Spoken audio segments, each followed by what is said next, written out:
más en la ley. Bueno, entonces, vuelvo a repetir. Fíjense la importancia de esto. Más de 2.000 millones de personas viven con o sufren una fuerte escasez de agua. Y a eso hay que sumarle otros 4.000 millones que al menos sufren escasez grave, al menos una vez al año, a un mes al año. Estos son datos de Naciones Unidas, son bastante amplios, pero que nos hablan de una problemática bien, bien difícil. Miren, otro elemento interesante. Nosotros cuando nos referimos a recursos hídricos casi siempre pensamos en el agua superficial, y acá que estamos en Mendoza, pensamos en los glaciares, pensamos en la nieve. Sin embargo, a nivel mundial e inclusive en esta provincia, más de 2.500 millones de personas dependen casi exclusivamente del agua subterránea para satisfacer sus necesidades básicas, vitales. Es decir, disponer un poquito de agua para el aseo, para el satisfacer sus necesidades, aseo, comida, alimentación, etc. ¿Sí? ¿Está claro? Entonces, yo quisiera que ustedes vieran con mayor detalle. Yo no me voy a poner a discutirlo acá, sería bueno tenerlo a ustedes presentes. Entonces, ¿cuál es el impacto anual promedio por servicios inadecuados de provisión de agua y saneamiento, por problemas de epidemia, por algunos desastres vinculados o relacionados con el agua, por sismo y por conflictos básicamente bélicos? Y si ustedes verán, ¿no es cierto?, la parte de inundación es de todos los conflictos que le nombré o de todos los problemas que nombré, es prácticamente la que se lleva el premio. ¿Por qué? Porque el número de personas afectadas es verdaderamente sumamente importante. Sí, así, fíjense que yo en este caso podría llegar, cuando estoy en la situación de sequía, vemos que el número de personas que perdieron la vida son muy poquitas. Yo dudaría de esto, porque este tema está muy asociado a la problemática de epidemias. Recuerden el cólera, por alguna duda. Le muestro otro elemento. Observen este. Estamos hablando de la población carente de acceso al agua y saneamiento. Cuando hablo de saneamiento estoy hablando de cloacas. ¿Sí? Pero cloacas es la expresión más acabada de lo que sería el saneamiento. Es decir, la evacuación de la secreta, del secreto. Y observen, ¿no? Acá lo tienen por continente. ¿Quién es el que se lleva el premio en todos los casos? Es el continente asiático. Y lo interesante de esto, que en el 2015 y hoy más o menos en el 2019, tenemos que prácticamente más de 2.000 millones de personas carecen de acceso a agua potable. Y dice que 4.500 millones carecen a alcantarillado o saneamiento gestionado en forma segura. Pues hay muchas formas de saneamiento, que va desde una letrina, que es un simple pozo, hasta el sistema local normal que conocemos en cada uno de nuestras viviendas, excepto algunas casas que también es un sistema bien gestionado es cuando hay pozos sépticos bien construidos. Pero hay letrina, eso no es una forma de gestionar de manera segura el saneamiento. El problema de la falta de agua o las dificultades con el agua viene muy asociado a los problemas de contaminación, ya que hay un proceso de eutroficación, que es una forma de contaminación que más adelante de los distintos cuerpos de agua, y es cierto que sean los cuerpos de agua superficiales al interior del continente y de algunas zonas costeras. Y también hay un florecimiento de algas y también por el aprovechamiento o la extracción excesiva de agua en aguas subterráneas en localidades costeras, hace que muchos acuíferos queden invalidados por el ingreso de agua salada. Contaminación por agua salida. Otros datos. Cifras. Le estoy dando cifras y algunas que son bastante actualizadas. Y después viene, siempre en el agua hay un problema de género, ¿sí? Porque quien se encarga de la provisión del agua hacia el hogar es la mujer. Eso es sobre todo en continentes como el africano y el Asiático. Y llevan mucho tiempo. Y a veces tienen que traer agua desde la fuente misma, o sea, de un río. En el río hay de cocodrilo hasta, ¿no es cierto?, hipopótamo, con todos los riesgos que ello implica, ¿no? Le doy sería una tablita en la cual podrán ustedes observar, ¿no es cierto?, cuántas en los distintos continentes, promedio de países, ¿no? ¿Cierto?, que el porcentaje de área rural, de áreas urbanas, y qué cantidad de casas poseen agua y cuántas mujeres son las que se encargan de la provisión de agua, y como ven, el trabajo del hombre es relativamente bajo en esta tarea. Desde ya está de más decirles que el sector agrícola es el que mayor consume agua en todo el planeta. Más o menos va entre un 70 y un 90%.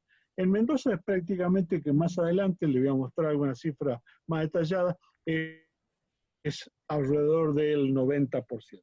Fíjense esta otra cosa, que hay muchísimo, es decir, a ver,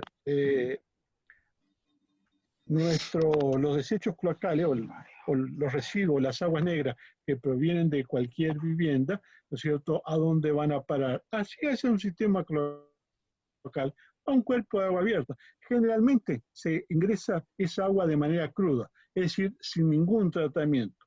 Por lo tanto hay una cantidad importante de personas que viven hacia aguas abajo de donde se tiran todos estos depósitos, que están tomando agua contaminada fundamentalmente con materia fecal. Más o menos las estimaciones de Naciones Unidas hablan de 1.800 millones de personas. No es poco, son cifras verdaderamente espectaculares. Ni quisiera saber cuántos son las muertes por enfermedades vinculadas de origen hídrico. Fíjense este planito que me está hablando de una escasez del agua en el mundo, ¿no? Y si ustedes observan un poquito, lo alcanzan a ver, ¿cierto? Argentina, supuestamente, el del mundo, el mayor productor, sí, efectivamente, eso es todo cierto, pero que tiene las áreas con mayor deficiencia de agua del planeta, también es cierto. Y lógicamente el oeste de Estados Unidos, ¿cierto? Gran parte de lo que es el Oriente y el Sahel se conoce a todos los países del África, en la parte norte de África, ¿no es cierto?, que están asociados al Mediterráneo, y hay países importantísimos, esto es Sudán, ¿no es cierto?, y parte de Etiopía, parte de otras naciones en las cuales hay un déficit tremendo de agua. Fíjense lo que es China, la cantidad de problemas de agua que posee, y continentes como países como la India, que es este que tengo acá, tenemos una gran parte con déficit. Y acá es importante porque la India es un país que debe tener cerca de 2.000 millones de habitantes. No lo recuerdo exactamente, pero está en ese orden. Me va quedando claro por qué insisto tanto con de la importancia del agua. Mire esto, es más triste aún. En este gráfico, estos son datos bastante actuales, son del año 2017, son estimaciones por distintos sectores. ¿Cuáles son los sectores? Agricultura, municipal, cuando dice municipal se refiere a abastecimiento de agua potable, riego de plazas, jardines, limpieza, etc. La industria y la generación de energía. Y después, generación de energía primaria, que se refiere cuando quiero mover algún molino. Eso es muy bajito ese costo. Ustedes observen, ¿no? Pongamos en el 2014, se extrajeron 4.000 kilómetros cúbicos de agua. Fíjese que yo estoy diciéndole 4.000 kilómetros cúbicos de agua. Un kilómetro cúbico es un cubo de 1 kilómetro por 1 kilómetro por 1 kilómetro. O sea que tengo 1.000 por 1.000 por 1.000. O sea que tengo 1.000 millones de, perdón, 1 kilómetro son 1.000 metros. O sea, tengo 1.000 metros por 1.000 metros por 1.000 metros. O sea que tengo ahí 1.000 millones de metros cúbicos. Recuerden que a su vez, ¿no es cierto?, en un metro cúbico entran 1.000 litros. Entonces tengo 1 billón de litros por kilómetro cúbico. Y acá el planeta usa, para todos esos usos que les dije, ¿no es cierto?, cerca de 4.000 millones de 4.000 kilómetros cúbicos. Ahora está bien, eso es lo que yo saco saco de la fuente, retiro de la fuente. Pero sin embargo, el consumo efectivo es menor de 1.500. ¿Qué hago con el resto? La pierdo esa agua, o se infiltra en la conducción, se evapora en los sistemas de conducción, de distribución, se hace mal uso del agua, se infiltra, qué sé yo, mil cosas. Y fíjense quién es uno de los principales responsables, ¿no? ¿No es cierto? Los que siempre viven llorando. ¿Cuánto extrae el agro? El agro extrae más o menos en promedio a nivel mundial unos 2.800 millones, 2.800 kilómetros cúbicos de agua. ¿Y cuánto usa? Efectivamente, ¿cuál es el consumo? Cerca de 1.300. ¿Qué significa eso? ¿Qué pasó con la diferencia de esos otros 1.500 que me están faltando? Se perdieron. Pero estamos en un planeta en el cual el número de gente cada vez es mayor. No estoy en condiciones de regalar 1.500 kilómetros cúbicos de agua o perder 1.500 cúbicos. Y a esto tengo que agregarle otros efectos, ¿no es cierto?, de que si están más o menos bien aplicado el agua o tiene el agua cuando la planta requiere. Después hay otros usos como el municipal, que es abastecimiento, provisión de agua. ¿Sabe que en Mendoza prácticamente el 50% del agua que se produce en todas las plantas de tratamiento, de producción de agua que tiene Mendoza, que generalmente se encuentran allá en Luján, el 50% se pierde en algún punto de la distribución del agua? Es decir, producimos 1.000 para que los usuarios reciban 500. ¿Quién paga esa ineficiencia? Lógicamente el usuario. Veamos los costos de la factura de agua y nos vamos a dar cuenta.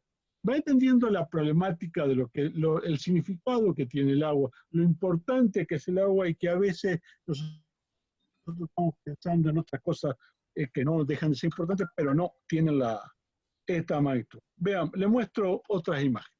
Acá tengo el consumo por agua de manera sectorial por continente, véanlo ustedes. Ve, algunos directamente el gestionado de manera segura es cuando la provisión de red. E incluso las canillas públicas, que a lo mejor muchos de ustedes no la conocen porque ahora es algo que se ve menos, es alguna forma gestionada de manera segura. Dentro del básico podemos poner un pozo de balde. El limitado es cuando tomamos directamente el agua, que se almacenamos el agua de un techo, cuando llueve, y eso lo almacenamos en el aljibe, y ese es el agua que utilizamos a posterior. Después viene no mejorado y agua superficial, que son directamente ir a la fuente a buscar el agua como está, el agua cruda. En este caso, le estoy mostrando, véanlo ustedes con mayor detalle, ¿no es cierto?, cuál es el esquema de saneamiento que tienen los distintos continentes. Insisto, acá volvemos, gestionar de manera segura serían lo que podría ser el sistema cloacal que vemos en todos lados. Incluso hasta le podría colocar en alguna medida lo que son los pozos sépticos en las distintas viviendas. Ya dentro del limitado ya podemos pensar hablar de prácticamente de un pozo negro mal hecho, no conectado, sin el tratamiento adecuado, sin el mantenimiento adecuado. No mejorado es una simple letrina. ¿Sí? Es una letrina, un pozo en la tierra, en la cual uno hace su necesidad. O directamente lo que es la defecación al aire libre. Parece gracioso esto, ¿no? Pero observen que en el promedio el 12% de la población mundial lo hace al aire libre. ¿No es cierto? Lo cual, piensen en las enfermedades que puede acarrear esa situación.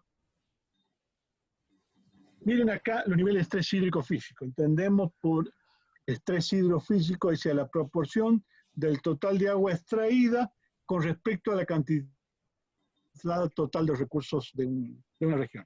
Por ejemplo, me está dando una relación. Si yo tengo 100 de recursos y extraigo, por ejemplo, 70, me van a quedar 30. Y eso es una situación extremadamente crítica, extremadamente crítica. Bueno, coincide con el mapa que les mostré anteriormente. Observen que son los países del Sahel, del norte de África y de Medio Oriente, los que mayor dificultades de agua tienen. Argentina no aparece. ¿Por qué no aparece? Y porque simplemente se hace el promedio nacional y tenemos dos enormes ríos que nos están alimentando este continente, pero que están muy mal distribuidos, ¿no? Sí que nos resulta crítico países, por ejemplo, que uno supone que están en un ambiente tropical, lo que es Cuba. Pero esto está asociado mucho a la cantidad de población que tiene, o la densidad de población que tiene, en este caso particular, la isla. Lo ven a Cuba acá. Incluso México tiene algunas dificultades importantes de agua. ¿Le va quedando claro? Fíjense, esto es un abastecimiento de agua, ¿no es cierto?, por cantidad de alcantarillas que hay a nivel planetario. Acá vemos el porcentaje de desastres nacionales de los vinculados con el agua. ¿Cuáles son? Sí, primero, inundaciones, ¿cierto? Segundo, sequía. Y acá está con un porcentaje un poquito bajo, ¿no? Y después vienen epidemias relacionadas con el agua. Casi que esto está muy asociado al tema de inundación. Y después viene hambruna, casi que hambruna, ¿no es cierto?, estaría muy asociado al tema de sequía. Y por último, son lo que son desprendimientos de tierra y avalancha, los cuales son generalmente procesos muy espectaculares, pero que tan comparados con nosotros son poco significativos. No quiero decir, no me malinterpreten, no es que no sean importantes, pero generalmente les prestamos más atención a este tipo de elementos que a las otras cosas. Sigo con algunos datos, ustedes los podrán ver. Quiero avanzar un poquito rápido, pues esto es información, ¿sí? Fíjense acá, disponibilidad natural de agua en metros cúbicos por habitante año, en miles de metros cúbicos por habitante año. Mire, ve, Argentina está en 7.500 metros cúbicos por habitante agua. O sea, un metro cúbico dijimos que eran 1000 litros, así que tenemos 7,5 millones de litros por habitante por año. Es una cantidad respetable, pero insisto, ese número no refleja, ¿no es cierto?, las verdaderas necesidades. ¿Por qué? Pues eso puede ser aplicable a la zona este de Argentina, lo que se puede ser provincia de Buenos Aires y la Mesopotamia, o las provincias de la llanura, no hacia las provincias por ejemplo, del centro oeste de Argentina y noroeste de Argentina. Sí, probablemente se daría en la Patagonia, en la zona cordillerana. Y después ven Australia. Usted que la referencia, usted siempre tiene como referencia Australia, que es un continente que prácticamente es un desierto. Sí, sin embargo, hay muy pequeñitas zonas en las cuales llueve una enorme cantidad, que son áreas tropicales, aunque sean muy chiquititas. Y como tiene pocos habitantes, tiene una enorme disponibilidad de agua. Estamos hablando de 26.000. ¿Se dan cuenta? 26 millones de litros de agua. Y por último nos queda Canadá. Bueno, Canadá, su riqueza no solo es en la parte de cuerpos de agua superficiales como son ríos y lagos, sino que también tiene una cantidad de hielo y nieve importantísima y también tiene mucha agua subterránea. Datos, nada más que datos. Miren esto me da una idea de lo que yo consumo de agua. Y esto es siendo un consumo muy moderado y muy medido, ¿no? 250 litros de agua por día por persona. En una ducha son 100 litros. 100 litros, depende. Algunos se bañan en 5 minutos, otros se bañan en media hora. Entonces hay un caso importante. Mira esta tontera. ¿Cuántas veces va uno al baño? 3, 4, 5, 6 veces al día. Bueno, cada vez que descarga, los depósitos de los inodoros normalmente son de 20 litros. Así que si va 5 veces son 100 litros. Acá hemos puesto únicamente 50. En el lavado de ropa. Este está un poquito más porque un lavarropa carga más o menos unos 80 litros de agua. Acá le hemos puesto 30. Estoy hablando por persona. Ese riego de jardín, unos 18 litros. Recuerden que en verano yo debo agregar aproximadamente entre 3 y 5 litros por metro cuadrado de jardín. Entonces, estamos hablando de un jardincito chiquito, ¿no? Entonces, para lavar o cocinar alimentos, unos 15 litros, otros usos lavarse las manos, por ejemplo ahora, ¿no es cierto?, que estamos viviendo este proceso de coronavirus, en la cual el lavado de manos es mucho más intenso y mucho más seguido, lógicamente esta medida se va al diablo, ¿no? Esto es casi que diría lo mínimo, pero vayan poniendo la magnitud. Estamos hablando de 150 litros, piense cuántas personas viven en su casa para ver qué es lo que gastan y a su vez después multiplíquenlo por los 30 días del mes o por los 365 días del año y van a ver que tenemos una cifra monstruosa de gasto de agua, nada más que para abastecimiento de agua. Mira acá, esta imagen es bien interesante porque hablamos del país rico, fértil, que de Argentina, sí, es todo lo que es la Pampa, ¿no? Y Mesopotamia. 2/3 del país son áridos a semiáridos. ¿Eh? Y si miramos el diagrama de abajo, vemos el porcentaje de la superficie de tierras secas, que la voy a hablar de manera genérica, así cuando estamos hablando de hiperáridas, áridas y semiáridas, así que estamos hablando con lluvia menor de los 500, 600 milímetros al año, tenemos prácticamente el 60% de nuestro territorio. Es decir, que la gestión del agua adquiere otra dimensión. Observen, le estoy mostrando algunos consumos, ¿sí?, de los distintos países de América e incluso por los tres usos más importantes, el doméstico, que es abastecimiento industrial y agricultura, ¿no? Y después los distintos tipos de uso, riego, abrevadero de ganado municipal, que abastecimiento de agua industrial. El agua que toma el ganado es verdaderamente bien importante. Una vaca, como mínimo, se toma entre 40 y 50 litros de agua por día. Argentina tiene casi 50 millones de vacas. Entonces, hagan la cifra y verán que es una cantidad bien respetable la que consume este sector. ¿Me van siguiendo?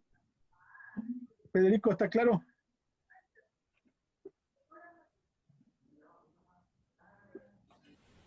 Discúlpeme.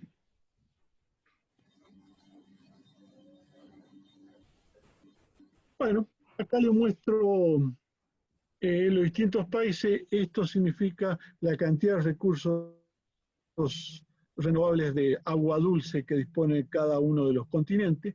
Acá la cantidad de agua que se extrae y este es el porcentaje de agua que se extrae para los distintos usos. Y de este lado tengo el porcentaje de agua, ¿no? Como vemos, más o menos las cifras son 70, 20 y 10, y observamos que el país que tiene mayor problema en la disponibilidad de agua, país no, perdón, sería el continente asiático, que el 20% de todos sus recursos son usados o son extraídos para distintos usos. Y esta es la proporción del mundo. 70 usa la agricultura, 20 de industria y 10 para la abastecimiento. Bueno, acá tienen otro dibujo en la cual ven la cantidad de habitantes y la disponibilidad de agua, ¿cierto?, por continente. Entonces, con esto le di una serie de datos e información que es adecuada, ¿cierto?, para que tengan una idea de la importancia del recurso. Ahora vamos a entrar con nuestro tema, agua y civilización. ¿Dónde se asentaron las primeras civilizaciones? Como ven, como todo el mundo sabe, ¿cuál es? Lo primero que nos vamos a pensar serían directamente las civilizaciones que se encontraban en la Mesopotamia, ¿no es cierto?, o los faraones en Egipto, ¿cierto?, a la vera del Nilo.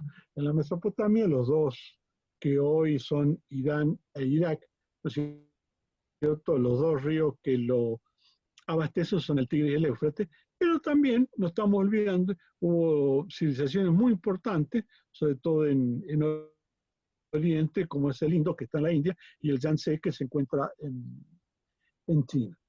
Ahí incluso son tan antiguas como las dos primeras que están acá. Claro, recuerden, cualquiera de estas dos, el Nilo y el Tigris, ¿no es cierto?, y la Mesopotamia, se remontan a prácticamente 5.000 años antes de Cristo. ¿Está claro? Entonces, lo que sí que la presión sobre el recurso hídrico es cada vez mayor, entonces, si yo quiero tener una mejor calidad de vida, la demanda del recurso aumenta sustancialmente. Entonces, se ve que más o menos la proporción de lo que se usa entre una familia buena, que goza muy buena prosperidad, y una familia humilde, la cantidad de agua que consumo es del orden de 7 veces más. Entonces, también acá hay un problema de equidad que deberíamos empezar a resolver. ¿Por qué? Una diferencia. Una familia bien acomodada posee generalmente una penetración. El humilde capaz que tiene una pelo pincho chiquita que la comparte con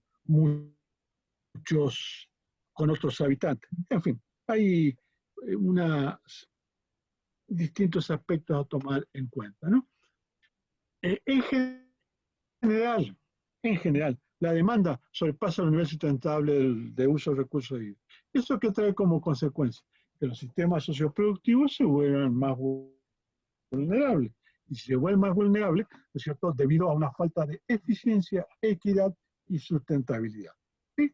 Entonces, esto me trae como consecuencia degradación y perturbación de lo que es el sistema. Pueden haber sequías prolongadas, inundaciones extraordinarias, distintos procesos de erosión hídrica, en fin, y muchas contaminación, eutroficación, en fin, muchos otros elementos.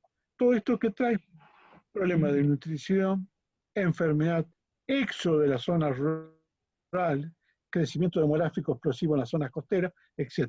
¿Qué trae como consecuencia? Lo que son los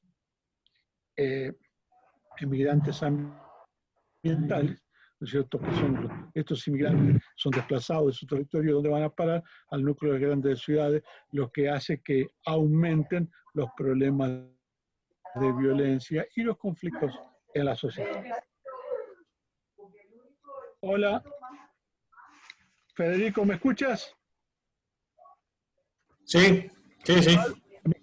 ¿Me queda tiempo? Sí, está ilimitado ahora el uso de... Dientes y se lava todo. ¿Hasta cuándo voy a llegar? No, está ilimitado, podés usarlo tranquilo.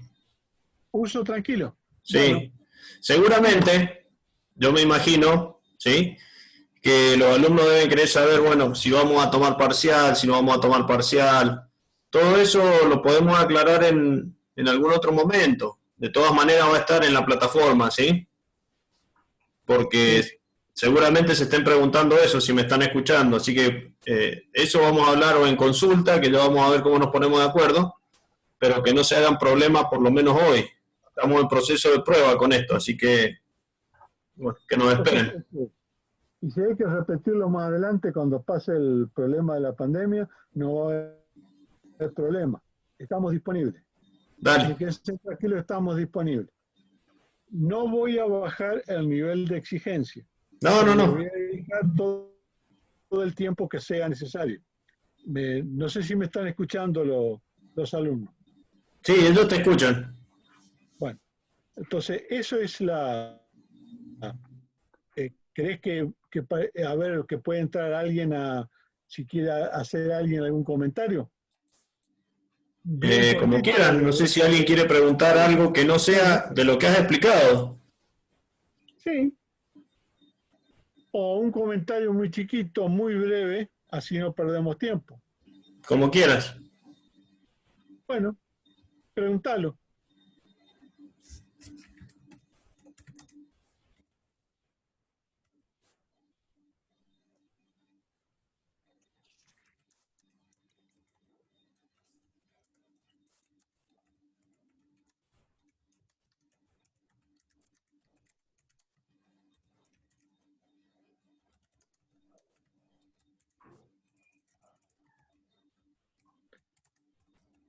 Bueno, no se escucha. Sigo entonces. Que siga, dice. Bueno, ¿que hay 17 participantes o no? Sí, 17. ¿Están conectados 17? Ujú. Bueno, me alegro que se hayan conectado tanto. Vamos a un tema bien interesante. Acá tengo una cosa. Es decir, mire una pregunta casi tonta que le voy a hacer. ¿Qué es el agua? Eh, Le aseguro que más de uno de ustedes va a patinar un poquito para poder contestarme con cierta precisión lo que es el agua. Lo primero que puedo decir es que un filósofo allá en la antigüedad, 400 años de Cristo, ¿no es cierto?, que se llamaba Aristóteles, que fue prácticamente el que me determinó todo el pensamiento hasta más o menos cerca de 2000 años, la forma de pensar, y lo que, si Aristóteles no había dicho, todo lo que venía detrás no servía o estaba mal. Recién en el Renacimiento, recién en 1500, se empezó a cuestionar a este gran filósofo griego Aristóteles, ¿no? Del siglo IV a.C., 400 a.C. Él decía que el universo estaba constituido, en aquel momento había ya algunas especulaciones sobre el átomo, pero no sabía de la materia. Estaba constituido por 4 elementos, ¿sí? No, el átomo no lo conocían y no lo podían conocer. Había especulaciones, pero nada más que eso. Y esos 4 elementos eran el aire, la tierra y el fuego. Y el otro importante es el agua. Pero, por supuesto, sabemos hoy que en la naturaleza existen 101, 110. Todos los días están agregando nuevos elementos. Y que esto no tiene sentido volver a repetir. Pero una definición apropiada de lo que es el agua, en primer lugar, se trata de una sustancia. La segunda característica que tiene es que es natural. Yo no la fabrico en mi casa. Se puede hacer, pero no se hace. Es extremadamente costoso y difícil. Tercero, que tiene la característica, ¿no es cierto?, que es inorgánica. No interviene nada orgánico en la constitución de la molécula, de la sustancia agua. Ahora veo cómo está formada. La molécula de agua está formada, todos saben, un átomo de oxígeno y 2 de hidrógeno, ¿no? Eso es algo simple, capaz que lo van a escuchar en cualquier lado. ¿Cuál es el tema? Es una molécula aparentemente simple. ¿Qué otra característica tiene? Cuando está en estado puro, ojo, o sea que no está mezclado con ninguna otra cosa, ¿cierto? Entonces se congela a los ceros y su punto de ebullición, es decir, cambia de estado del líquido al gaseoso, se da a los 100 grados. Pero insisto, es una molécula muy simple, pero es una sustancia muy compleja y que aún no está lo suficientemente bien comprendida. Un elemento importante, se presenta en la naturaleza en los 3 estados, o sea, sólido, líquido y gaseoso, ¿cierto? En un espacio que se llama hidrósfera. La hidrósfera es una esfera que rodea al planeta, ¿no es cierto?, que se extiende más o menos entre 15 y 17 kilómetros, ¿no es cierto?, en la atmósfera, y en profundidad se da hasta los 800 metros. Es una convención. Ahí se encuentra el agua, en todos esos otros estados. Lo demás no lo tomo en cuenta. En los 3 estados que... ¿Y qué características tiene? ¿Cierto? Que está en permanente movimiento, circula continuamente, aunque nosotros algunas veces no podamos apreciar esos movimientos. El agua, mire acá la importancia, me determina los paisajes y el clima del planeta. ¿Por qué los paisajes? Porque cuando circula sobre la superficie, todo cuerpo en movimiento, ¿no es cierto?, posee una energía y eso genera un trabajo, y ese trabajo me ayuda a modelar la superficie de la corteza terrestre. Los climas, y piensen un poquito en lo que es los países escandinavos, viven casi por encima del círculo polar, sería un lugar extremadamente frío, que sería imposible poder sobrevivir en ese continente. Sin embargo, hay mucha gente, y son países extremadamente ricos en muchos aspectos y gran productores de algunas materias primas. ¿Por qué? Por la corriente del Golfo. ¿Qué hace la corriente del Golfo? Transporta agua tibia desde el Caribe, o sea, desde el Golfo de México, hacia las costas de Islandia y de la península de Escandinavia. ¿No es cierto? Lo que me genera, ¿no es cierto?, que haya un aumento de la temperatura. A su vez, el agua fría que se encontraba allí, ¿cierto?, por su propio peso, pues el agua fría es más densa que el agua más caliente, ¿cierto?, se va en profundidad y se desplaza a lo largo de todo el Atlántico hasta llegar hasta el Atlántico Sur, ingresa al Océano Índico y llega hasta la Alaska, ¿no es cierto? Y ahí donde pega la vuelta se llama una corriente termoalina, que es la responsable de una cantidad de nutrientes y generación de energía por esa corriente, que es una corriente en profundidad.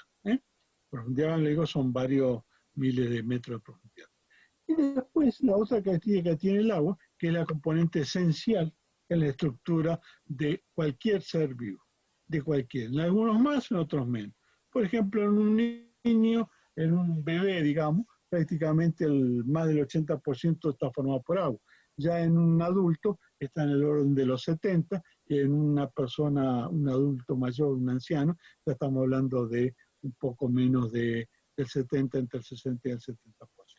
Estas son algunas características. Mira esta otra característica, ¿cierto? Por su particular estructura atómica, ¿cierto? Le dan una cierta particularidad. De ya lo había visto antes, ¿no es cierto? Al circular sobre la superficie genera un trabajo, y ese trabajo se traduce en la generación de nuevos ambientes, de nuevos paisajes. Pero al mismo tiempo es el mejor solubilizante de compuestos orgánicos, es decir, que puede disolver cualquier otro compuesto. Colabora lógicamente con, ¿no es cierto?, ese modelado de la superficie. Es el compuesto celular más importante e interviene en todas las funciones vitales básicas que lo sostienen la vida. ¿No es cierto?, que es la absorción, es decir, nosotros incorporamos nuestro alimento a través de parte del agua, ¿no es cierto?, se distribuye internamente, ¿no es cierto?, por el agua. La circulación, la cual la sangre, ¿no es cierto?, se alimenta del oxígeno que ingresa a los pulmones, y la fecundación, ¿no es cierto? La vida nace en un útero, y ese útero generalmente está lleno de agua, ¿correcto? Cuando se produce esta fecundación. Entonces, es verdaderamente la importancia del agua en nuestro medio es fundamental. Y en esencia, ¿cierto? La vida del planeta está determinado por la presencia y el movimiento del agua. Estas son algunas de las propiedades. El enlace hidrógeno, que es cómo se unen las distintas moléculas, que es a través de, siempre se une, ya lo muestro más adelante, de un hidrógeno, un átomo de hidrógeno con el átomo de oxígeno. La densidad favorece los procesos de meteorización. ¿Qué significa meteorización? Disgregación, fundamentalmente meteorización mecánica. Disgregación de la roca. ¿Cómo lo hace? Y lógicamente una roca que está diaclasado tiene fisura. Cuando se acumula agua y esta agua se congela, se sabe que el agua al congelarse aumenta de volumen. Y si aumenta de volumen, está ejerciendo una fuerza importante en las paredes de esta grieta, que hace que rompa el material. Y después facilita la vida acuática en las regiones frías. ¿Por qué esto? Saben que muchos ríos, en Argentina prácticamente no he visto ríos congelados, o es más, no recuerdo haber visto ríos congelados, ¿cierto? Pero sin embargo, si nosotros vemos los países europeos y de América del Norte, o lo mismo de Asia, vemos una cantidad de ríos congelados. Entonces, en estos ríos se terminaría la vida si se congela el río. No, ¿por qué? Porque debido a este concepto de densidad, ¿el hielo cómo es? Tiene menor densidad que el agua. ¿Cómo sabemos esa circunstancia? Sí, lo podemos ver experimentalmente. El hielo flota en un cubo de agua líquida, por lo tanto es más liviano. Entonces lo que pasa en una corriente que se congela, lo que se congela es la parte superior. Entonces, como el agua líquida es más pesada que el hielo, esta cae al fondo y ya se protege con esa capa de hielo y no logra congelarse la parte inferior y por lo tanto queda, ¿no es cierto?, permite la vida acuática. ¿Sí? Después, tensión superficial, que es la atracción de las moléculas de agua con las paredes del recipiente que lo contiene. Capilaridad, que es el ascenso, ¿no es cierto?, a partir de esta fuerza de tensión superficial, muy útil, ¿cierto?, en la agricultura. ¿Por qué? Porque las plantas se abastecen de agua que proviene de depósitos que están en la corteza, en el interior de la corteza. ¿Y cómo llegan hasta las raíces? Y llegan por este proceso de capilaridad. Calor específico, calor de transformación, tenemos regulado del ambiente. Nosotros vivimos en la costa de un océano, ¿cierto? La temperatura es menos irregular. No digo que no haga frío, digo es menos irregular, ¿cierto?, que si viéramos hacia el interior de cualquier continente. El ejemplo de la península de Candidaba alcanza para explicar estas circunstancias. Bueno, acá vemos lo que es el enlace hidrógeno, vemos algunas de las propiedades, por supuesto, esto es muy el agua nunca en la naturaleza aparece pura. Entonces, todas estas condiciones, ni siquiera el agua destilada tiene este nivel de pureza que estamos hablando acá. El estudio del agua. ¿Qué me interesa del estudio del agua? Y me interesa, primero, la cantidad. Segundo, cómo se distribuye. Tercero, cómo se mueve, cómo circula, cómo se desplaza a través de los distintos medios. Tercero, me interesan sus propiedades. Otro elemento que me interesa mucho es a ver cómo reacciona o cómo se vincula con el medio ambiente. Por lo tanto, nos aparece una cantidad enorme de disciplinas y todos los días se genera una nueva disciplina para el estudio del agua. No hay alguna. Por ejemplo, la hidrología estudia el sujeto de estudio, es el ciclo del agua, ya lo vamos a ver un poquito más de detalles. Hidráulica, ¿cierto? Esto se relaciona con todo lo que es mecánica de fluido. Cuando digo fluido puede ser agua o aire. En este caso vamos particularmente de agua. Hidrometeorología es una ciencia que se dedica al estudio de las aguas que se encuentran en la atmósfera en sus distintos estados, que vamos a ver de qué se tratan estas aguas meteóricas. La criología, que estudia el hielo y la nieve. Hidrografía. La materia nuestra se llama hidrografía, pero nosotros vamos a dar muchísimos conceptos de hidrología. ¿Por qué? Porque hidrografía pareciera ser que sería como una cuestión que se vincula más a aspectos utilitarios del agua que al agua en sí misma. En primer lugar, ¿cierto?, porque la hidrografía nace para describir y mapear los distintos cuerpos de agua, cuerpos superficiales de agua, cuerpos superficiales de agua, para seguridad de la navegación. Más utilitario que eso no hay. Y si digo cuerpos superficiales de agua, me estoy olvidando de una parte importante que es el agua subterránea. ¿No?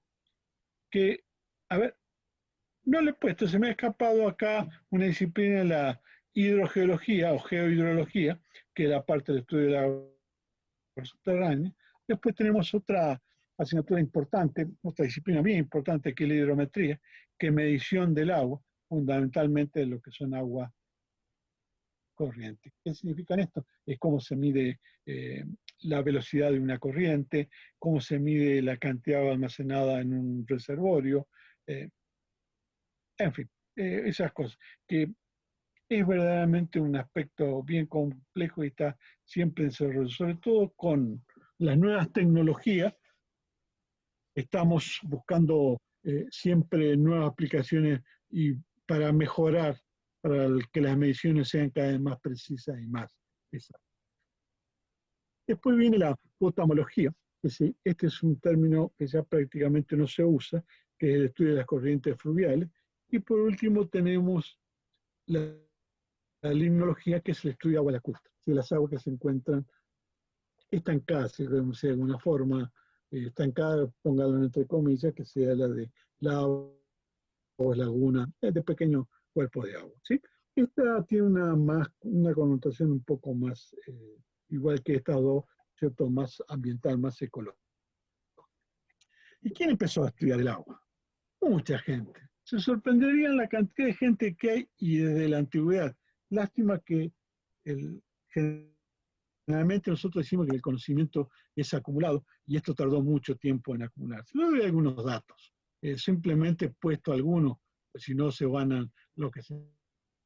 Fíjense, 1200 años antes de Cristo, China ya efectuaba medidas de lluvia y nieve. Le parecían que eran vitales. En Egipto se hizo lo mismo, no había. Y recién aparece, ¿no es cierto?, en el año 1000, sí, es en la India, es en Grecia, una especulación, es decir, que un filósofo se puso a pensar, bueno, ¿y cómo se mueve el agua? ¿Cómo circula el agua? Porque yo veo que hay agua en la superficie con río y veo que cae agua de arriba, que es la lluvia, y si yo hago un pozo, veo que encuentro agua subterránea. También, todo ese, ya se empezó a ver una pequeña explicación, pero se tardó unos cuantos años en llegar a comprender ese concepto, ¿no? Y eso ocurre, por ejemplo, ya un poco después, acá unos 500 años antes de Cristo, en Anaxágora, ¿cierto? También un gran geógrafo, empezó a ver una versión primitiva. ¿Cómo era la evaporación? Decía que el agua, ¿no es cierto?, se evaporaba de un cuerpo, iba hacia la atmósfera y después por algún determinado proceso, que era la condensación, precipitaba en forma de lluvia. Y esto alimentaba a las reservas subterráneas. En fin, hay todavía era bien, ya tengo 100 años después o 200 años después, Teofrastro, otro griego, explica la formación de las precipitaciones. ¿Sí? Marco Vitruvio, que este es un romano, ¿cierto?, explica el agua subterránea, que el agua subterránea proviene de la infiltración de la lluvia y de la nieve. Lógicamente la nieve con su fusión. Yo quiero que ustedes piensen en la época, ¿no? Estamos hablando de cerca del 200. Y en Irán, que en aquel momento no se llamaba Irán, sino se llamaba Persia, en el año 1000, hola, ¿qué, Federico? ¿Sí? ¿Algún problema? No, ninguno. Bueno, sigo entonces. Cuando quieran parar un ratito, paro, ¿no? ¿Me avisas vos? Sí, no sé, ¿te quedan muchas? Quedan unas cuantas, no tengo el orden. Me queda, y capaz que con una horita más llego, o menos capaz que llego. Y avanzaríamos mucho, pues dar un tema en una clase corta ya sería muchísimo, ¿no? Bueno, sigo con esto. Entonces, en el 1000 ya tengo el concepto moderno ciclo del agua. Pero observen, vamos a Occidente. ¿Cuándo tengo? La última referencia que tengo es este señor griego, que es Marco Vitruvio, ¿cierto?, que es un romano en el año 200 a.C. Pongamos un poquito, hay algunos en cuenta. Recién en el 1400, es decir, 1500 años después, aparece un estudio sistemático de cómo se mueve el agua en un canal. Pasó muchos años, lógicamente. Recuerden un poco de historia, ¿cierto? En el año 400 cae el Imperio Romano, de todo su ciencia que era realmente importante, se pierde, y que lo que queda reducido, ¿no es cierto?, al estudio en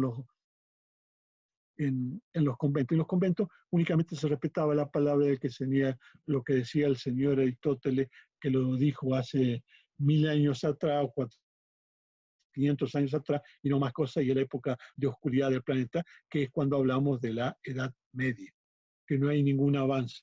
Con el Renacimiento, que se aparece en esta fecha, en alrededor de 1400, con el descubrimiento de América incluido, ¿no es cierto?, aparecen los grandes estudios y de ahí no paró más, ¿no es cierto? destacar son estos. Palissy demostró cómo el agua subterránea se origina, ¿no es cierto?, por la infiltración de la lluvia. Perrot encontró cómo se evapora y se infiltra. Y después aparece una serie, y es en el siglo XIX cuando esto alcanza un desarrollo espectacular, pero acá no termina. ¿Cierto? Aparece este señor Dalton. Dalton, estamos hablando de 1800, es que él descubrió cómo se produce la evaporación del agua en un cuerpo de agua. Este es el principio de la evaporación. Hoy se usa esta expresión todavía, y así aparece, por ejemplo, 50 años después, un señor, Mulvaney, ¿es cierto?, que trabajaba, era un empleado municipal, era uno de los responsables del drenaje de la ciudad de, sí, las obras de drenaje, ¿no es cierto?, de la ciudad de San Francisco, y desarrolla un método que se llama el método racional para determinar los caudales crecientes. Sorprende eso, ese método, que el método racional hoy es muy, muy usado y se usa casi sin ninguna modificación de cómo fue desarrollado. Lo importante aparece con Darcy, que se establece la ley en el flujo de medios porosos, que es cómo se mueve el agua en el interior de la corteza. Manning, que me habla del movimiento del agua en canales abiertos. Greenham, que me habla de cómo es la infiltración. Y recién en el 14 de este año, del siglo XX, aparece el concepto del análisis de frecuencias, el análisis estadístico para la estimación de extremos. Hemos avanzado mucho y estos últimos años el avance ha sido tremendo. Aunque la disciplina hidrología adquiere su corpus como tal recién en el año 30 y pico, cuando se establece un principio de gramo unitario instantáneo. Gramo unitario, el grama de Nash, que después lo vamos a ver con mayor detalle. Y los últimos desarrollos que ha habido en hidrología, por suerte están un par de argentinos, lógicamente trabajando en Estados Unidos, pero había un par de argentinos que se dan en la década del 70. Con el advenimiento de las computadoras se hizo mucho más fácil todo el tratamiento y sí se ha mejorado sustancialmente este otro aspecto que hablábamos de la introducción del análisis de frecuencia allá a principios del siglo XX. ¿Sí? Hoy eso ha cambiado y se ha avanzado tremendamente. Hoy, hidrografía, dos definiciones. Una, siempre se relaciona con masas de agua de la Tierra. Es decir, que estamos hablando de agua continentales, aunque en esta hace relativo estudio del fondo del océano, costas, marea, corriente marina, etc. Todo lo que se puede representar en una carta, como ya se lo habíamos hablado antes. Otra definición que trata del agua de la superficie terrestre para la preparación de mapas. ¿Sí? Y después esta última, que este señor Suciao, ¿no es cierto?, en el 92 hizo un glosario de más de 25.000 términos vinculados con las ciencias hídricas y estableció cuál es la definición, que como van a ver, como ustedes podrán ver, es un poquito más amplia. Pero la hidrografía básicamente se relaciona con agua superficial. No incluye las aguas meteóricas, ni incluye las aguas subterráneas. Sí se vincula mucho a la descripción y medición de cuerpos de agua. ¿De acuerdo? Sigo. Por último, entonces, nosotros tenemos que la definición de hidrología, me parece la más precisa, fue desarrollada ya en el año 60, en la década del 60, recién estaba en pañales la disciplina. Acuérdense que la disciplina aparece como tal en el año 40 y se discutió eso. En el año 40 llevó unos 20 años de discusión de qué es lo que es la hidrología, con grandes aportes, pero todavía no quedaba claro.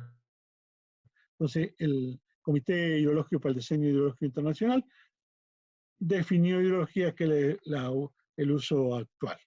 La hidrología es la ciencia que trata las aguas terrestres, de su manera de aparecer, de su circulación y distribución en el globo, de sus propiedades físicas y químicas y sus interacciones con el medio físico y biológico. Sin olvidar, lógicamente, las vinculaciones con el hombre. Una definición muy clara, muy completa y bien precisa que no se olvida de nada. demuestro tema. ¿Cuáles son las fuentes naturales de agua? Fuentes naturales de agua, sabemos, ¿no es cierto? Tiene que haber una, vendría a ser el agua atmosférica o meteórica. ¿A qué llamamos agua atmosférica? Por ejemplo, lluvia, nieve.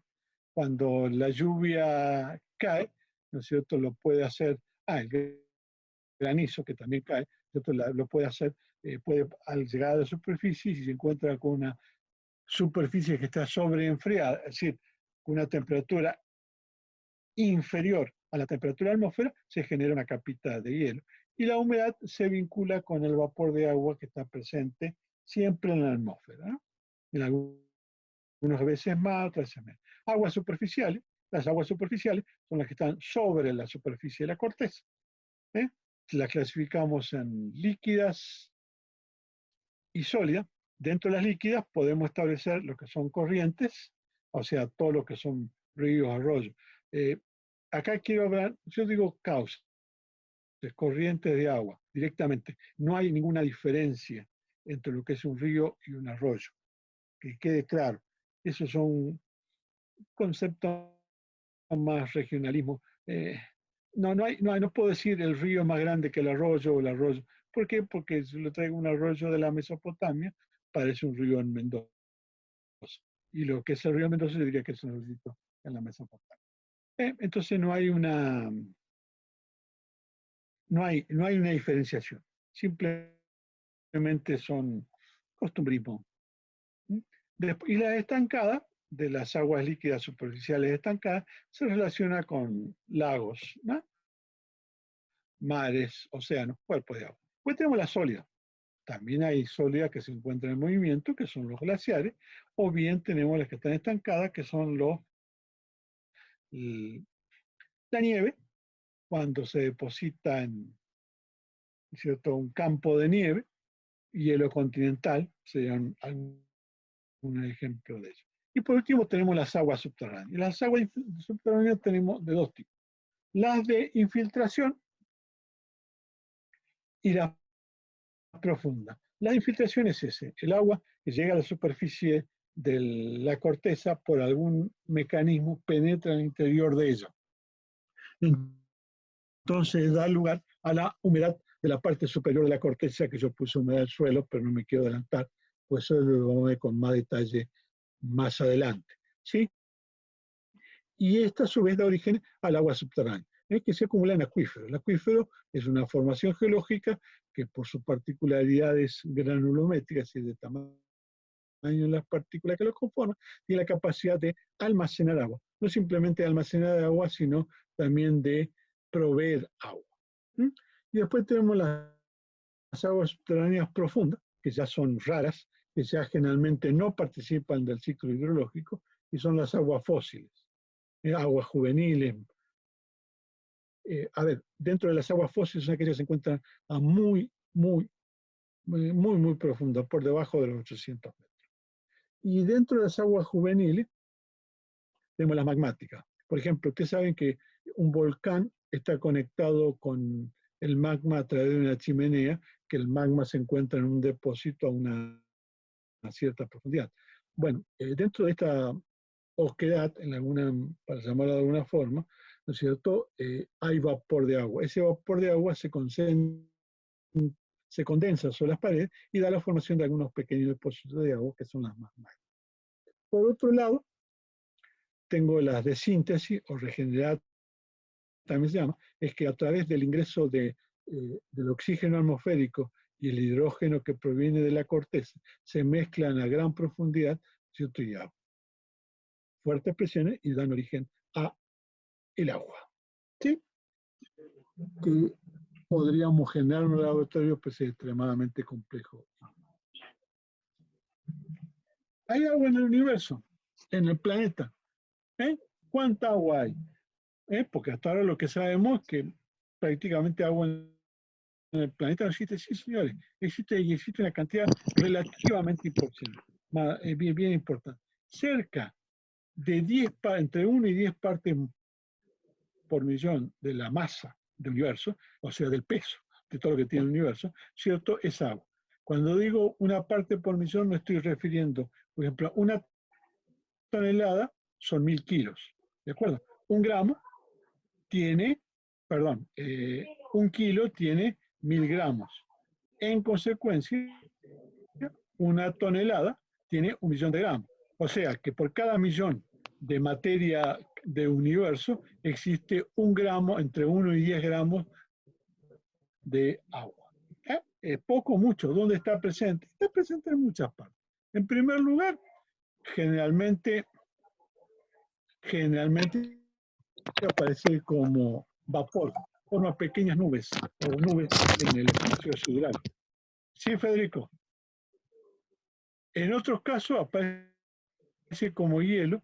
Si un cometa, en la cola de los cometas, un cometa se ve porque su cola es de hielo. Si después aparece agua, tanto sea en la superficie, en planetas que son de mediano a gran tamaño, ¿no es cierto? Pero fundamentalmente está dispersa en forma de nube, en forma de pequeñas nubes en el espacio sideral. ¿Sí? Lógicamente hay ciertos lugares donde no existe agua. Por ejemplo, en las estrellas, son soles.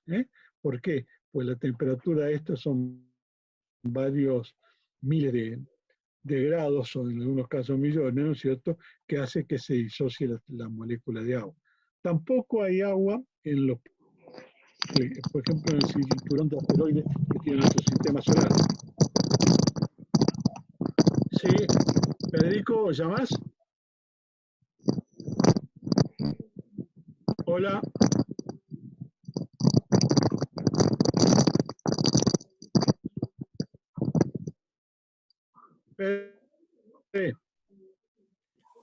No, debe haber alguien con el... ¿Me escuchás ahí? Debe haber alguien con el micrófono abierto, por eso escuchás esa descarga. El ruidito. Bueno, Uh-huh.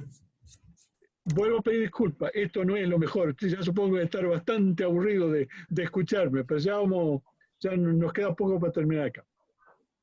Y lógicamente no hay agua en los pequeños asteroides o satélites o pequeños planetas. ¿Por qué? Porque la fuerza gravitatoria que poseen es muy baja, entonces no pueden retener agua sobre eso. La otra pregunta dice, ¿cómo llegó el agua? Esta es la pregunta del millón, porque hasta ahora que haya agua en los 3 estados, líquida, sólida y gaseosa, únicamente se conoce en el planeta Tierra. Hay otros, sí, hay otros sistemas solares en el planeta. Si tienen agua, creemos que sí, pero no lo sabemos. Pero en nuestro planeta hay muy pocos lugares donde hay agua. Son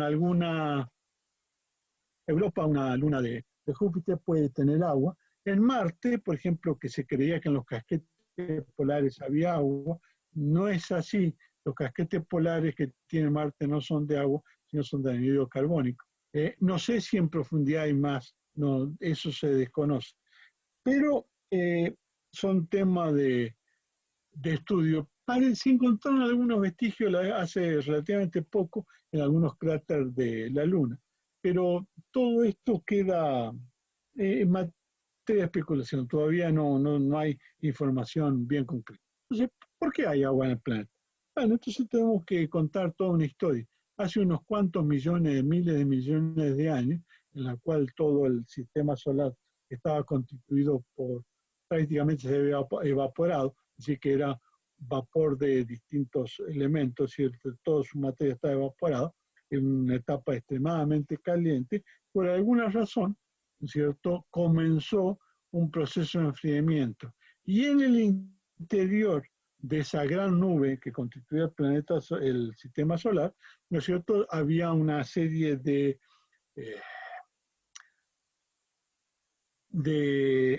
presiones muy fuertes, ¿no es cierto?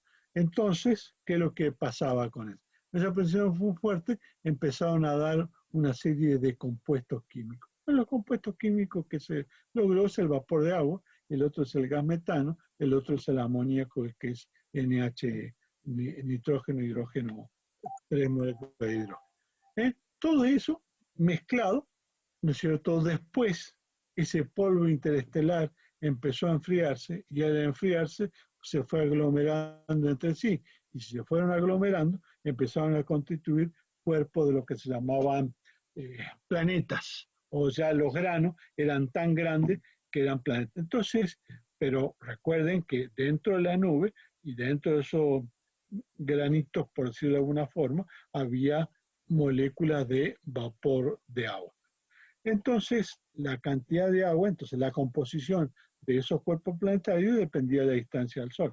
Entonces, a medida que nos acercábamos hacia el Sol, la temperatura era mucho más alta, hasta permitió que en la superficie, cuando se terminó el proceso de enfriamiento, la temperatura que se encontraba en la superficie estaba por encima de 0 grados. Ya por encima de 0 grados permitía la presencia del vapor de agua, ¿no es cierto?, se volvía líquido. Lógicamente, porque no encontramos agua en Venus, porque la temperatura de la superficie está por encima de los 100 y pico grados. El agua se evapora, o el punto de ebullición del agua son los 100 grados, así que no puede haber. ¿Y por qué en los otros planetas que se encuentran más alejados de la Tierra, más alejados del Sol, no hay agua o hay agua en estado sólido únicamente? Es dado por su temperatura. Este es uno de las teorías en la cual me está indicando cuál es el origen del agua en el planeta Tierra y probablemente es hoy por hoy una de las más aceptadas. ¿Estamos de acuerdo? ¿Van entendiendo? Cualquier duda, ya saben, se ponen, lo leen a esto tranquilo y me mandan un mail. Yo le mandé el mail tanto de Federico como el mío para que lo puedan ver. Este es el ciclo del agua. Veamos ese movimiento. Dijimos que el agua no se encontraba en movimiento en forma permanente en el planeta. ¿Dónde lo hace? Y va en distintas partes. Vamos a ver algunas características de este ciclo del agua. Entonces, ¿quién es el motor del ciclo del agua? ¿Por qué las aguas se mueven, que van a los distintos reservorios que hay en el planeta? Se mueven nada más ni nada menos que la energía solar es el motor. Porque la energía solar lo hace cambiar de estado. Cuando se produce el cambio de estado, se produce el movimiento. En algún otro caso, es la acción de la gravedad. Todo lo que está más arriba tiene que bajar. Siempre pasa eso. Entonces, nos queda definir qué es lo que es el ciclo del agua. Pues el ciclo del agua es una definición muy simple. Son todos los caminos que recorre el agua sobre la superficie, la atmósfera y el interior, perdón, la atmósfera, la superficie y el interior de la corteza terrestre. Como podrán ver, así dicho, así como está, eso es una cuestión extremadamente compleja. Pero bueno, es así. Lo importante es que se trata de un ciclo cerrado, no tiene principio ni tiene fin. La cantidad de agua que existe en el planeta Tierra prácticamente constante desde que nació como planeta, o las condiciones con las que conocemos actualmente. No hay prácticamente pérdida de agua hacia el espacio exterior. No, se mantiene la misma cantidad de agua. Entonces, el ciclo del agua, así como lo planteé, que son todos los caminos, podemos pensar en distintos lugares, caminos de extensión regional, continental, local, en fin, para ver cómo lo hacemos para facilitar su estudio, ¿cierto? Lo que sí, el agua siempre se mueve entre 5 reservas que están interconectadas. ¿Cuáles son las reservas? La más importante, ¿no es cierto?, los océanos y mares. La segunda reserva más importante, estamos hablando de el agua sólida del planeta, que son los casquetes polares, más los glaciares y la nieve que está. Después el agua superficial en estado líquido en los continentes. El otro reservorio sería el agua de constitución de los organismos, ¿no es cierto?, que sería el agua biológica, y por último es el agua que está contenida en la atmósfera. Entonces, el agua nunca está, la cantidad que tiene cada reservorio es medianamente constante, pero esta se renueva de forma permanente. O sea que estamos en un movimiento continuo. Si estos movimientos no son regulares, tienen variaciones realmente importantes, pero sí sabemos que el volumen que hay en cada un reservorio ese permanece constante y se renueva en forma continua de manera permanente. ¿Sí? Los medios diferentes ya lo sabemos, ya lo habíamos dicho, ¿no es cierto? Estamos hablando la atmósfera, la superficie y el interior de la corteza. ¿Eh? Que no significa continuidad y constancia de movimiento. Eso ténganlo presente. En la naturaleza no hay constancia de movimiento y tampoco hay continuidad. Bueno, acá tengo un poquito mejor desarrollado cuáles son los ciclos de agua, los más importantes. Vemos por ejemplo, al océano, ¿de qué se alimenta? ¿No es cierto? Básicamente se alimenta de las precipitaciones que ocurren en él, ¿cierto? Y del escurrimiento superficial y subterráneo que proviene de los continentes. A su vez, el océano, ¿no es cierto?, por su evaporación, genera la precipitación que cae sobre los continentes. Y acá también se evapora, forma nube y puede precipitar acá puede precipitar en el océano o puede precipitar sobre el continente. Parte de esta se infiltra, pero parte también va a parar a los continentes. Entonces, es un ciclo bien cerrado. Por supuesto, insisto, el movimiento, no hay constancia, ¿no es cierto? No hay constancia en los movimientos. Veamos algunas de las cantidades de agua que tiene cada uno de los depósitos para tomar en cuenta la magnitud de estos reservorios. Observen, el volumen en kilómetros cúbicos de los océanos y mares es de 1.338. El volumen de los depósitos de hielo, que implica los casquetes polares, glaciares y nieve, es la suma de estos 24 millones y pico. El volumen de las aguas continentales, que son las aguas en estado líquido, que va desde el agua subterránea, sólida, dulce o salada, hasta la humedad del suelo, hasta la cantidad de lagos, hasta el agua de los ríos, etc., suman un porcentaje que no supera los 23 millones de kilómetros cúbicos. Fíjese que es bastante menor que la cantidad del agua de hielo y al mismo tiempo infinitamente más chica o muchísimo más chica que el agua que hay en los océanos. Y después tenemos el agua biológica que, vean el porcentaje, es un valor extremadamente chico, y el agua atmosférica es un valor también extremadamente chico. Acá tienen las medidas en porcentaje. Por ejemplo, fíjense, de los océanos se evaporan por año 505.000 kilómetros cúbicos, por año. Se evaporan, se transforman de líquido a gaseoso. Precipitan sobre los océanos 458.000 en estado líquido. Bueno, estas dos cantidades son distintas. ¿Qué pasa con la diferencia? Porque de esta forma, si esto ocurriera, los océanos cada vez estarían más bajos, se empezarían a secar. No, la diferencia es aportada por el escurrimiento superficial y el escurrimiento subterráneo. ¿Está claro? ¿Se entiende? Sigamos, otros datos. Miren, acá tienen valores de, ¿no es cierto?, de lo que significa cada uno de los procesos. Precipitación, evaporación, escorrentía. A nivel a océano y continente. Datos. Todos estos datos son de 1994 y fueron desarrollados prácticamente por la Unión Soviética en un centro de agua que existe en Barcelona. Realmente han hecho un trabajo monumental esta gente. Pasemos a una escala más chiquita. No le voy a decir lo que es la cuenca, pues ya le voy a dar con detalle qué es lo que es la. Entonces, cuando se produce una precipitación, pongámosle una lluvia, que es algo más simple, ¿con qué se encuentra antes de llegar a la superficie? Se encuentra con una cierta vegetación. Estos retienen un porcentaje de esta agua, de la lluvia, y otra parte pasa directamente, alcanza la superficie. Cuando llega a la superficie, todavía no se desplaza. Una parte de esa penetra en el interior, que se llama infiltración, y otra parte se acumula sobre la superficie, formando un elemento que se conoce como detención superficial. Es una cantidad de agua necesaria para vencer la fuerza de fricción que le presenta la rugosidad del terreno.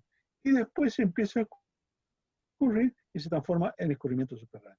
Esta agua de infiltración aporta la humedad al suelo y en algún determinado momento esta agua, por un proceso de percolación profunda, pasa a alimentar los acuíferos que se encuentran en el interior de la corteza. Eso genera un escurrimiento subterráneo que vamos a parar acá a la corriente.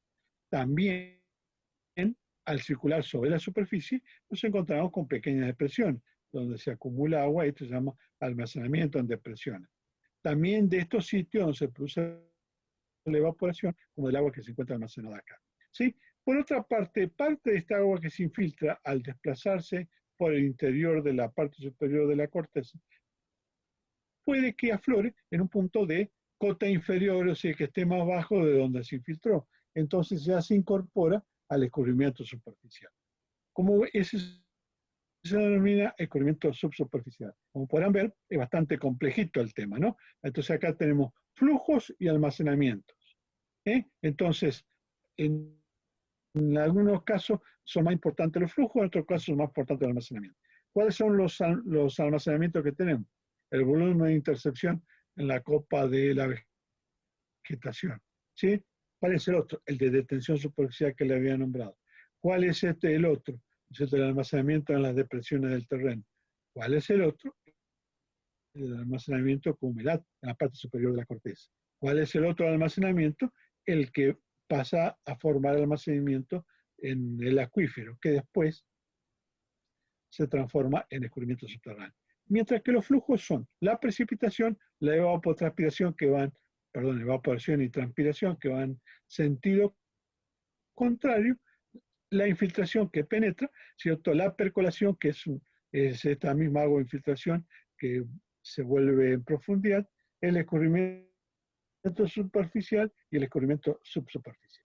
Acá me falta algo, el agua se redistribuye a la parte superior de la corteza, ¿no es cierto?, por un proceso que se llama drenaje interno del suelo, ¿no? Drenaje interno, simplemente.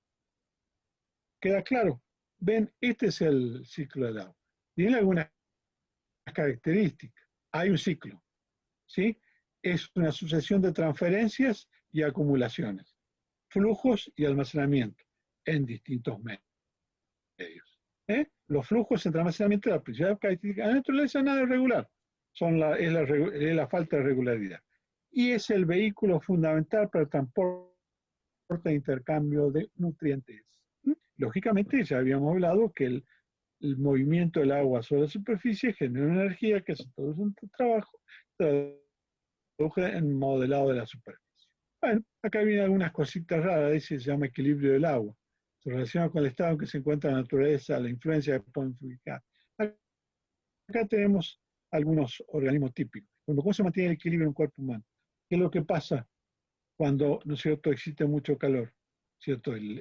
Nosotros perdemos agua. Entonces inmediatamente empezamos a transpirar y eliminamos una cantidad de sales que son vitales para el buen funcionamiento del cuerpo humano. Entonces, para poder volver a ese equilibrio, lo que hace falta, ¿no es cierto?, es ingerir agua, de lo contrario, podemos llegar a las bajas. Bueno, y este es algún elemento que después se lo voy a explicar, que se dan en la naturaleza, que acá me faltarían algún elemento gráfico, ¿no? ¿Se acuerda que habíamos hablado de estrés hídrico, de lo que era la demanda y la escorrentía? La disponibilidad total de recursos frente a lo que se extrae. Esta cantidad no puede ser mayor porque de lo contrario estamos en serios compromisos. Les muestro para que vean un mayor detalle de la parte de agua. Todo esto que está acá es el agua salada, este rectángulo, este cubito, digamos. Este cubito chiquitito acá es lo que es agua dulce. Si el agua en la cual podría estar disponible para la población. Digo disponible, bien en potencial, porque está bien, si tengo glaciares, pero si los glaciares no funden, yo no tengo posibilidad de acceder a eso, no tengo agua subterránea, pero lo tengo a gran profundidad. Es decir, no tengo un medio mecánico para extraerla, tampoco estoy en condiciones de eso. Tengo hielo no polar, que es la nieve, que ven que son porcentajes muy bajos, tengo distintos tipos de agua. Fíjense en los ríos, esta es el agua que básicamente la que utilizo. Fíjese, es el 1,6% del 2,5% del total de agua que hay en el planeta. Por lo tanto, tenemos una cantidad extremadamente baja. Y otro elemento que yo utilizo un poquito de agua es de acá, pero no es demasiado. ¿Se ubican? Entonces, nosotros tenemos que empezar a manejar esta cantidad. si quieren agregarle un poquito más a esta otra. No, estos serían los lados que podríamos llegar a pensar, pero básicamente, entonces, el esfuerzo de gestión que tenemos es bien grande. Bueno, acá tenemos un mapita similar al anterior, con zonas con estrés hídrico, es decir, cuando esa relación se encontraba por debajo, en función de la población. Observen, ¿ve? Los puntos amarillos son las zonas con estrés, donde coincide con nuestra diagonal área, con nuestra zona semiárida.